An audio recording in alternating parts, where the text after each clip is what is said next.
It started with graffiti. Teenagers in Dara, March 2011, daring to write what others only whispered. The regime's response was swift arrest, torture, and intimidation. Outrage spread as elders' pleas for mercy were met with threats, not dialogue. What began as peaceful protests for dignity and freedom quickly escalated. Inspired by the Arab Spring, Syrians demanded reform and an end to corruption.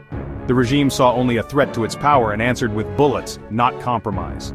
Security forces fired on crowds, turning hope into horror. The crackdown was calculated to divide, to radicalize, to justify even more violence.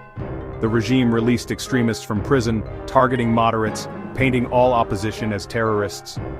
As violence spiraled, the Free Syrian Army formed and communities armed themselves. The chance for peaceful change vanished. Civil war became inevitable.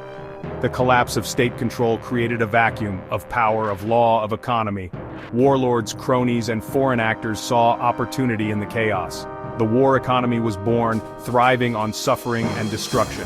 For the powerful, Syria's agony became a source of profit. The stage was set for a decade where fortunes would be made from ruin. The Syrian tragedy was no longer just about politics, it was about profit. As Syria burned, Assad's inner circle built a new system, one where loyalty was rewarded with wealth. Key industries and contracts went to regime loyalists, creating a new elite of war profiteers. Checkpoints became toll booths, and sieges turned suffering into cash for those in power.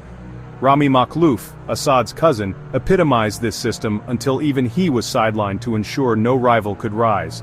Laws like Law No. 10 let the regime seize property, dispossessing millions and handing reconstruction to regime allies.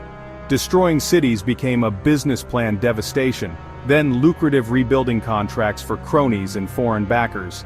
In Assad's Syria, war was not just survival, it was enrichment. Outside regime control, a shadow economy flourished. Rebel groups funded themselves through smuggling, extortion, and control of resources. Oil fields, border crossings, and aid convoys became battlegrounds for profit. Humanitarian aid was diverted, sold, or used as leverage. Civilians paid the price. Smuggling networks exploded, moving everything from bread to looted antiquities. For many, black market dealings meant survival. For commanders, it meant wealth. The ideals of the revolution faded as warlords turned war into business. Syria became a global chessboard, each power seeking profit and influence. Iran bankrolled Assad, gaining military footholds in regional corridors. Russia intervened, securing bases and lucrative contracts, using Syria to showcase its weapons. The US and Gulf states armed rebels, fueling chaos and inadvertently empowering extremists. Turkey carved out buffer zones, integrating northern Syria's economy with its own. For all these actors, Syria was both a battlefield and a marketplace. The war's devastation was matched only by the scale of foreign profiteering. The war was a windfall for the global arms industry. Weapons poured in from all sides, each sale fueling the next round of violence. Small arms flooded the country, often ending up with extremists.